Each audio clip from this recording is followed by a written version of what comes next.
राधे राधे साथियों, नमस्कार।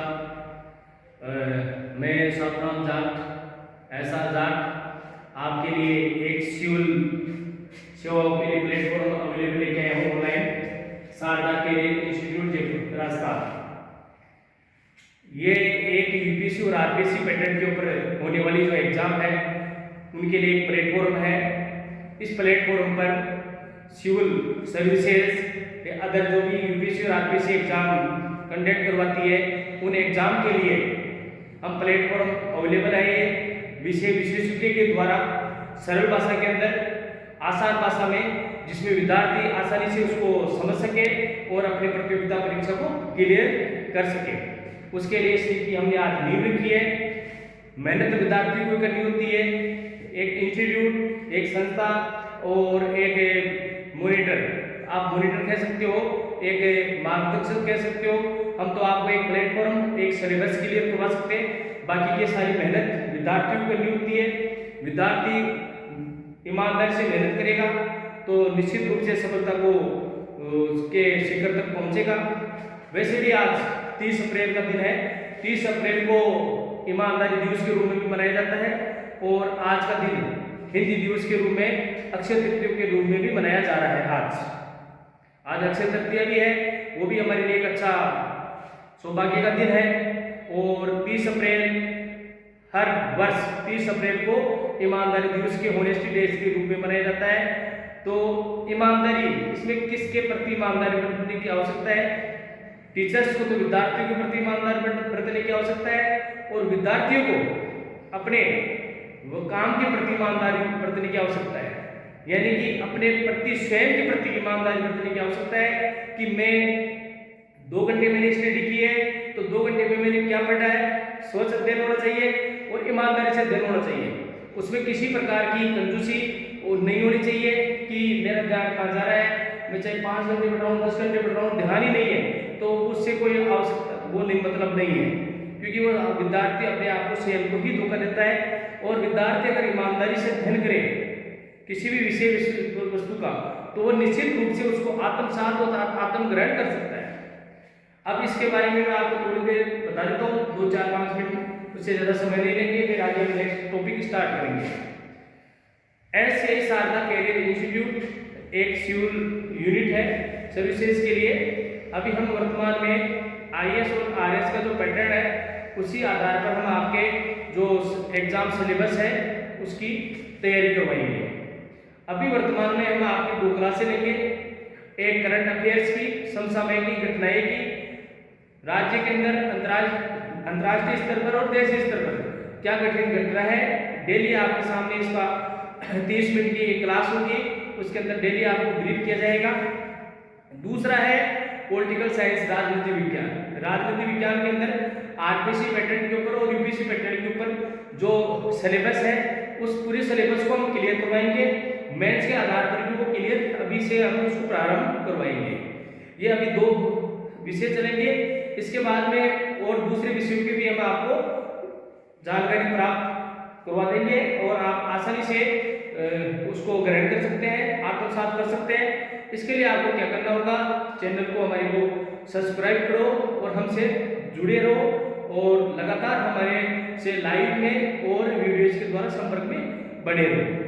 मेरा उद्देश्य ये है कि मेरे से जो जुड़े हुए विद्यार्थी है मैं उनको ईमानदारी से अगर आत्मसात कर सकूं और उनको विषय वस्तु के बारे में बता सकूं, जिससे उसका समय के बचत के साथ साथ उसकी साल की भी बचत हो और वो जिस एग्जाम के लिए तैयारी कर रहा है उस एग्जाम में वो क्लियर कर पाए। विद्यार्थियों, इस संसार के अंदर कोई भी ऐसी वस्तु नहीं है जिसको प्राप्त नहीं किया जा सकता। यानी कि ऐसा कोई भी कार्य नहीं है जिसको हम अचीव नहीं कर सकते। अगर हमें लगन, साहस और आत्मविश्वास है तो निश्चित तौर पर हम एग्जाम को क्लियर कर सकते हैं। क्योंकि एग्जाम कोई बड़ी बात नहीं है। मनुष्य में दिमाग सेम है, सबके अंदर मस्तिष्क सेम दिए गए, सब व्यक्तियों के 2 कान, 2 आंख, नाक, कान, हाथ सब है, ठीक है। तो वो सोचने का है कि क्लास के अंदर एक मेरिट में आ जाता है, एक 30% बन जाते हैं। 30% बनने वालों को भी हताश होने की आवश्यकता नहीं है, क्योंकि 30% वाले बच्चे भी नेक्स्ट बार पास हो जाते हैं और आईएएस बन जाते हैं। ऐसे काफी विद्यार्थी है जो मतलब फेल होने के बाद में भी आईएएस और आरएस बने हैं। तो मेहनत के ऊपर डिपेंड करता है कि आप कितनी मेहनत कर पाते हो और कैसी मेहनत कर पाते हो। अब हम वर्तमान में करंट अफेयर की तो कल से क्लास होगी सुचारू रूप से चालू, और आज हम आपके लिए पॉलिटिकल साइंस राजनीति विज्ञान के बारे में बात करेंगे। पॉलिटिकल साइंस की बात करते हैं, राजनीति की बात करते हैं, तो आप सभी जानते हो कि राजनीति क्या है। राजनीति, राज और नीति, ये दो शब्दों से मिलकर बना है राजनीति। राज का तो मतलब है शासन, और नीति होगी एक विशेष स्थान मान लो, या एक विशेष उद्देश्य मान लो, एक विशेष नियम मान लो, या नियमावली मान लो, जिसके द्वारा से शासन किया जाता है। यानी कि एक विशेष नियमों के तहत किया जाने वाला शासन, या एक विशेष नियमावली के तहत किया जाने वाला शासन, वो राजनीति हो गया। अब जैसे अभी नरेंद्र मोदी हमारे देश के प्रधानमंत्री है, वो अपने मन से शासन थोड़ी कर रहे हैं, उनके लिए एक नियमावली दी गई है। वो नियमावली क्या है, वो नीति क्या है, वो नीति है संविधान, कॉन्स्टिट्यूशन, यानी कि भारत का संविधान। भारत के संविधान के अनुसार ही वो काम करेंगे, भारत के संविधान के अनुसार ही वो नियम बनाएंगे, भारत के संविधान के अनुसार ही वो कानून बनाएंगे, और भारत के संविधान के अनुसार ही वो कानून लागू होंगे, भारत के संविधान से ही वो कानून संसद के अंदर पास होंगे। ये एक प्रक्रिया है। तो प्रारंभ के अंदर सबसे पहले नींव होती है। अब इसकी नींव, संविधान की नींव कहाँ से रखेगी, कैसे रखेगी, उसके बारे में विस्तार से हम जानकारी प्राप्त करेंगे। सबसे पहले आपको पता होना चाहिए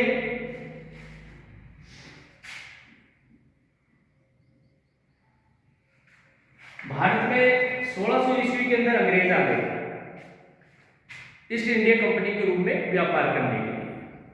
इससे पहले भारत के अंदर राजतंत्र था, अंग्रेज आए उस समय भी राजतंत्र था, राजा महाराजाओं का शासन था, मुगलों का शासन था, और अलग अलग प्रांतों के अंदर, राजस्थान के अंदर यहाँ पर महाराणाओं का शासन था।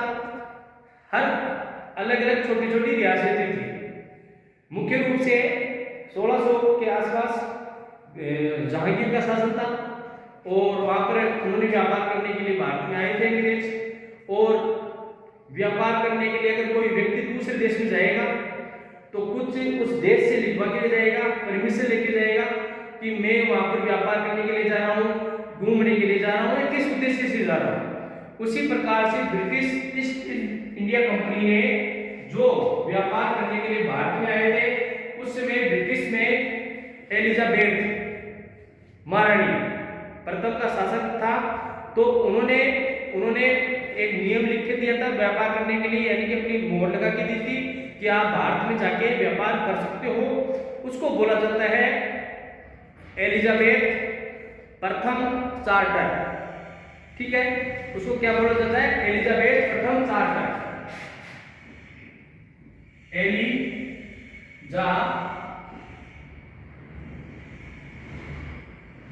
एलिजाबेथ चार्टर, ठीक है। अब इसके तहत वो व्यापार करने के लिए आ गए, यहाँ पर धीरे धीरे व्यापार करने लगे, और शुरू तो उनका उद्देश्य कंपनी का केवल व्यापार करना ही था, परंतु बाद में यहाँ पर भारत के अंदर यहाँ की समृद्धि देखी और यहाँ की उन्नति देखी, तो उनको लालच पैदा हो गया, यहाँ के लोगों में मतलब बल मानुष होगा अर्थात भोलापन देखा, तो उनको ये हो गया कि हम किस प्रकार से इनको लूट के यहाँ से ले जाए और किस प्रकार से छिन-भिन कर सके।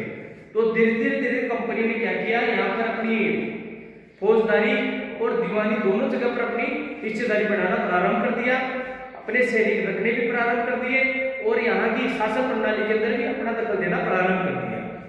आपको पता हो बंगाल, बिहार और उड़ीसा तीनों के ऊपर इन्होंने पूरा आधिपत्य कर लिया था। कंपनी ने अपना ताकतवर हो गई थी। प्लासी के युद्ध में नवाब सिराजुद्दौला की पराजय के बाद में और बक्सर का युद्ध में हारने के बाद में तो पूर्ण रूप से मतलब अंग्रेज ये मान के चलो कि कंपनी भारत के ऊपर हावी हो गई थी।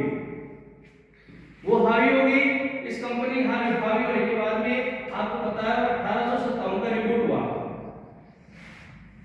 1857 की जो क्रांति हुई, उस क्रांति तक 1858 तक 1600 से लेके 1857 यानी कि 58 1857-58 तक कंपनी का शासनकाल रहा। किसका शासनकाल रहा? कंपनी का शासनकाल रहा। इसके बाद में ब्रिटिश गवर्नमेंट ने क्या किया? कंपनी के सारे अधिकार छीन लिए और भारत के अंदर कंपनी को अप्रत्यक्ष से जो अधिकार दिए गए थे वो छीन लिए और प्रत्यक्ष रूप से यहाँ पर क्राउन का शासन हो गया, यानी कि ताज का, ब्रिटिश ताज का, ब्रिटिश ताज का, ब्रिटिश ताज का शासन प्रारंभ हो गया 1858 के बाद में। अब ब्रिटिश का हो गया तो ब्रिटिश ने ये एक ही ब्रिटिश कानून बनता था ब्रिटिश की संसद में और वो भारत के अंदर यहाँ पर लागू होता था। कानून वहां पर बनते थे और यहाँ लागू होते थे और यहाँ पर जो भी वायसराय हुए, जो भी शासनकाल के अंदर आए हैं अंग्रेज, उन्होंने यहाँ का शोषण करने के लिए उद्देश्य से बहुत बुरी तरह से यहाँ का शोषण किया। धीरे धीरे धीरे धीरे धीरे करते करते करते आपको पता है हर एंगल से यहाँ का शोषण किया, धोन किया, यहाँ का खानदान को उन्होंने नष्ट कर दिया, यहाँ की भूमि को नष्ट कर दिया, क्योंकि आपको पता है नील की वगैरह की खेती करके पूर्ण रूप से भारत को मतलब एक पंगु बनाने का कार्य किया इन्होंने। धीरे धीरे आपको पता है रिबूट हुआ, विद्रोह हुआ, बाद में देश आजाद हुआ, वो एक अलग प्रक्रिया है। हम तो अभी इसकी बात करें हिस्ट्री के अंदर बताया जाएगा सारी चीजें, यानी कि कंपनी का शासनकाल 1600 से 1858 तक कंपनी का शासनकाल रहा। इसके बाद में ब्रिटिश का शासन रहा, ब्रिटिश गवर्नमेंट का शासन रहा, ब्रिटिश सरकार का शासन रहा। वो कब तक रहा? 15 अगस्त 1947 तक ब्रिटिश कंपनी का ब्रिटिश सरकार का शासन रहा। ब्रिटिश सरकार का शासन हुआ क्योंकि सत्ता का स्थानांतरण 15 अगस्त यानी कि 14 अगस्त मध्य रात्रि को हो गया था। हस्ता का हस्तांतरण हो गया था सत्ता का, ठीक है। उस समय ब्रिटेन का प्रधानमंत्री क्लेमेंट एटली था, तो जिसने वो कंजर्वेटिव पार्टी लेबर पार्टी का प्रधानमंत्री था, उसने पहले घोषणा कर दी थी कि हम सत्ता में आएंगे तो भारत को स्वतंत्र करेंगे। और यहाँ पर आपको पता है नेताजी सुभाष चंद्र बोस की आजाद हिंद फौज और यहाँ पर नेहरू वगैरह ने विद्रोह कर ही दिया था, तो वो चीजों से भारत को स्वतंत्र होना ही था। और असंख्य सैनिकों ने और यहाँ के राष्ट्रभक्तों ने अपना बलिदान दिया, जिससे अंग्रेजों को छोड़ के चढ़ा ही था। अब हम बात करें कि संविधान की ये बताना कि ये एक हिस्टोरिकल बैकग्राउंड है, यानी कि ऐतिहासिक घटनाएं हैं, मतलब पृष्ठभूमि है कि इस आधार पर कैसे कैसे क्या हुआ, क्योंकि अंग्रेज आए के बाद में क्या हुआ, रिपब्लिक एक्ट आया है, उससे क्या हुआ, और भारत का संविधान बनाया। भारत के संविधान में कौन किस किस का समावेश हुआ है आपको पता होगा कि भारत के संविधान में भारत का अधिनियम 1935 का भी काफी कॉपी की गई थी। जैसे बताया जाता है, आलोचक कहते हैं कि भारत के संविधान में 1935 का भारत का जो संविधान जो अधिनियम था उसकी कॉपी को किया गया था। 10 साल के अंदर ये अंग्रेज एक नियम बनाते थे, वहां से पारित होते थे और वो भारत में लागू होता था। यहां तक अपने सारी चीजें हो गई। इसके बाद देखिए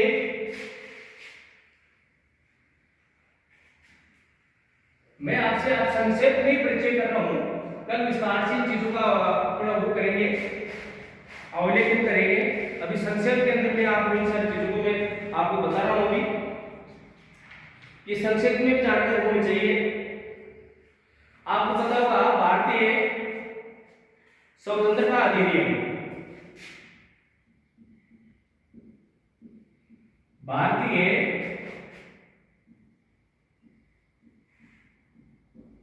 भारतीय स्वतंत्रता अधिनियम, भारतीय स्वतंत्रता अधिनियम 1947, ठीक है। भारतीय स्वतंत्रता अधिनियम 1947 क्या था? भारतीय स्वतंत्रता अधिनियम 1947 के अंदर 30 जून 1947 को सत्ता का समाप्त करना था, शासन को समाप्त करना था, जिसकी घोषणा 20 फरवरी 1947 को ब्रिटिश प्रधानमंत्री क्लेमेंट एटली ने कर दी थी। यानी कि 20 फरवरी फरवरी 1947 को ब्रिटिश प्रधानमंत्री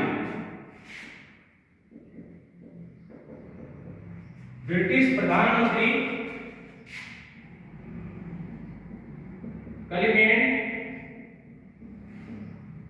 एटली ने क्या घोषणा की थी? 20 फरवरी 1947 को यह घोषणा की थी कि 30 जून 1900 ये घोषणा की थी 30 जून 1947 को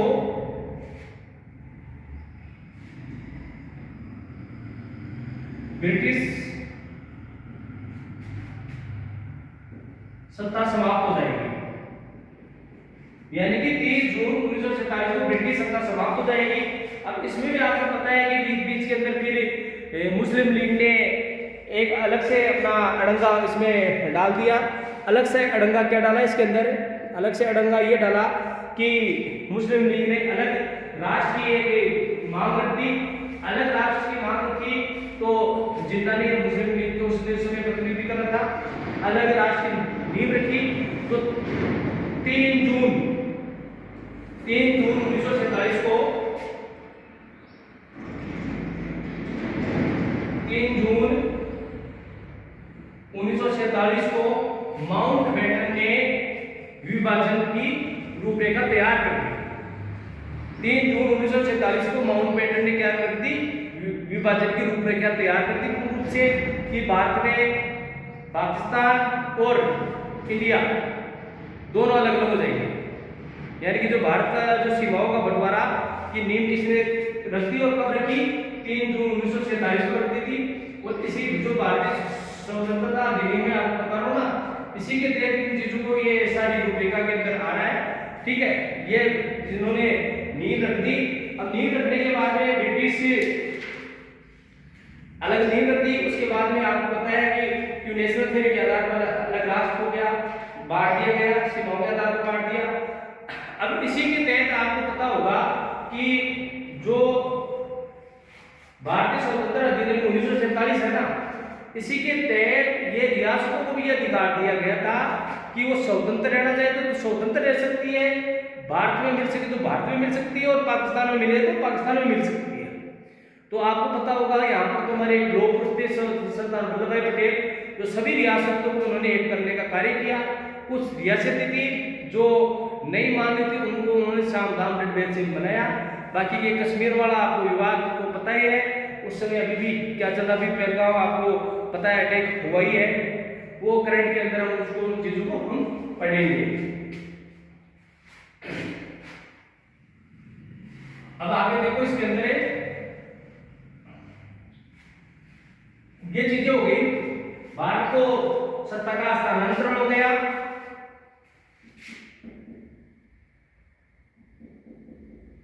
अगस्त 1947 को कहने का तात्पर्य हम आजाद हो गए और अलग से हमें मान्यता मिल गई, राष्ट्रमंडलों में हमें मान्यता मिल गई।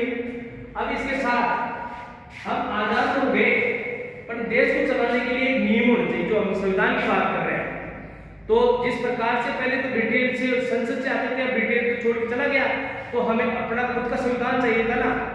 तो हमने जो पहले 46 के अंदर चल रहा था, उसी को एलिमेंट के अंदर लेके आए और हमने संविधान सभा का निर्माण किया था।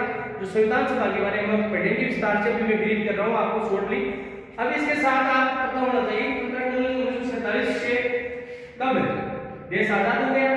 अब इसके बाद में 26 नवंबर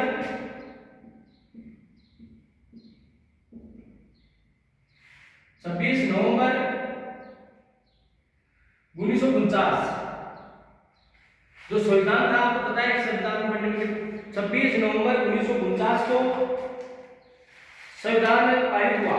26 नवंबर 1949 को संविधान क्या हुआ? पारित हुआ। 26 नवंबर 1949 को संविधान का क्या हो गया? पारित हो गया, यानी कि बनकर तैयार हो गया 26 नवंबर 1949 को। और 26 जनवरी 1950 को लागू हुआ। संविधान लागू कब हुआ? 26 जनवरी 1950 को। 26 जनवरी 1950 को संविधान लागू हुआ, तो इसको तो हम गणतंत्र दिवस के रूप में मनाते हैं। और इसको हम मनाते हैं, संविधान लागू हुआ तो किस में मनाएंगे? संविधान दिवस के रूप में। यानी कि प्रत्येक साल की 26 नवंबर को हम संविधान दिवस के रूप में मनाते हैं और 26 जनवरी को हम गणतंत्र दिवस के रूप में मनाते हैं। ये संविधान की दो मुख्य डेट है जो आप सबको पता है और सबको याद रखने की भी आवश्यकता है, क्योंकि ये हमारे संविधान में दोनों ही इंपॉर्टेंट डेट है। इस दिन लागू हुआ, इस दिन पारित हुआ। ठीक है, अब आगे देखिए भारतीय संविधान ये चीजें तो आपके हुई। अब भारतीय संविधान के अंदर लागू भी हुआ, क्या बना क्या नहीं था, कैसे था क्या नहीं था, वो सारी चीजें हैं आपको बताएंगे, विस्तार से इन चीजों को लिखाएंगे भी। भारतीय संविधान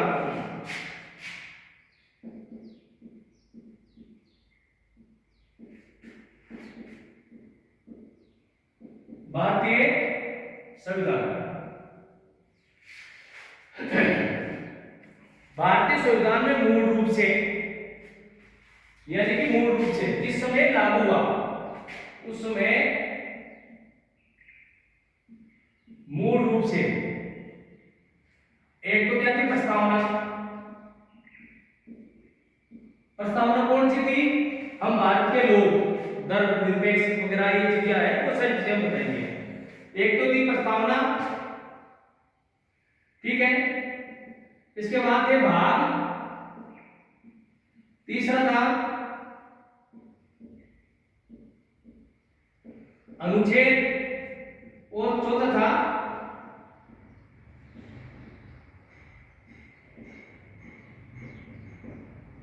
अनुसूचियां। इन भारतीय संविधान में 4 चीजों को सम्मिलित किया गया। प्रस्तावना के अंदर तो आपको पता है हम भारत के लोग,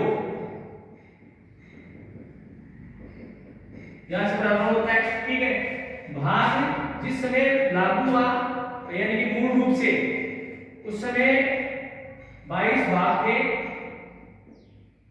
अनुच्छेद 395 अनुच्छेद थे और 8 अनुसूचियां थी, जो बाद में 51 के अंदर और 4 को और जोड़ दिया गया था, जो 12 अनुसूचियां हो गई थी। ठीक है, ये अपन का मूल संविधान था। और अभी वर्तमान के अंदर इसके अंदर 3 भाग और जोड़ दिए गए और ये हो गए लगभग 25 भाग हो गए, जिसमें आपको पता है भाग 4 के अंदर क्या जोड़ा गया है? मूल कर्तव्य जोड़ा गया है। वैसे 3 ये जोड़े गए हैं जो अलग से है उसी के अंदर, ठीक है। और वैसे ही अनुच्छेद के अंदर भी और अलग अनुच्छेद जोड़े गए हैं। लगभग 20 अनुच्छेद लगभग 20 को 51 के अंदर जोड़ दिए गए थे। ये 4 अनुसूची 51 जोड़ दी गई थी और समय समय पर और अनुच्छेद संविधान संशोधन के माध्यम से जुड़ते आ रहे हैं। आप सबको ये पता है। इन चीजों को भी हम विस्तार से आपके सामने इसको लिखाएंगे, ठीक है। ये अनुसूचियां हो गई। अब भाग हो गए। अब भाग के अंदर जैसे भाग है, भाग में क्या प्रस्तावना तो आपको पता ही क्या है। अब इनमें सब में डायवर्टेशन किया गया है, संघ और उसके क्षेत्र। जैसे भाग 1 है,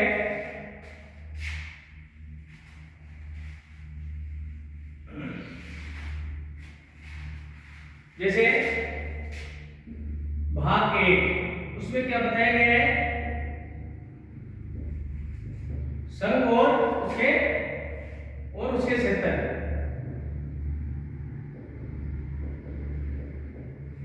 संघ और उसके क्षेत्र के बारे में बताया गया है भाग के अंदर। अब इसके अंदर अनुच्छेद 1 से अनुच्छेद बताया गया है इसमें 1 से 4 तक अनुच्छेद क्या है इसके अंदर? 1 से 4 अनुच्छेद इसमें वर्णन किया गया है। जैसे मानो भाग 2 हो गया नागरिकता।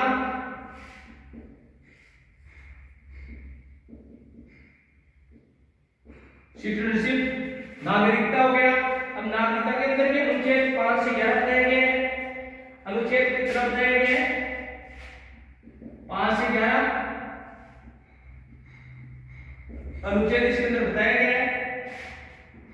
भाग 3 के अंदर आपको बताया फंडामेंटल राइट्स है,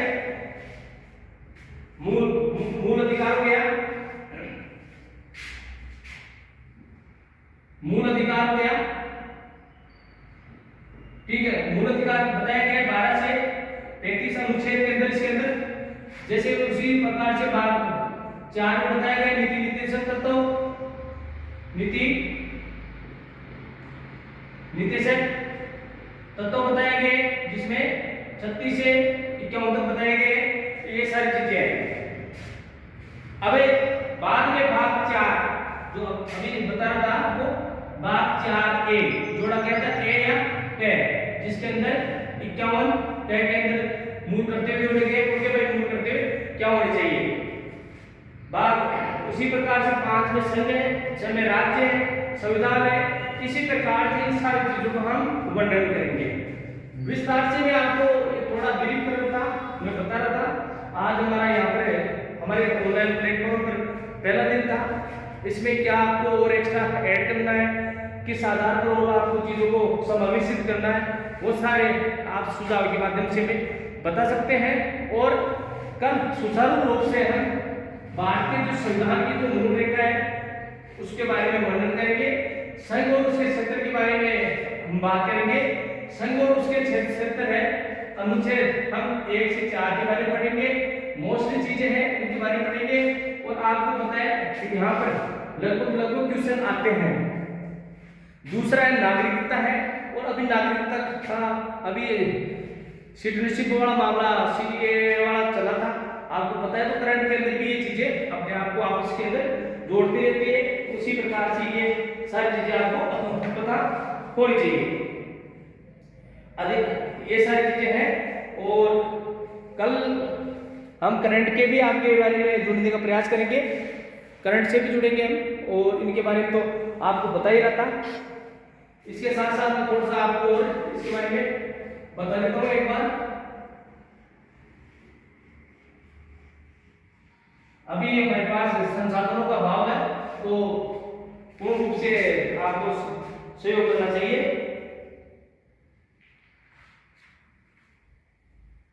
भारत शासन अधिनियम 1933 भी हम पढ़ेंगे, संविधान सभा की समितियों के बारे में भी हम पढ़ेंगे। ये सब चीजें हम पढ़ेंगे।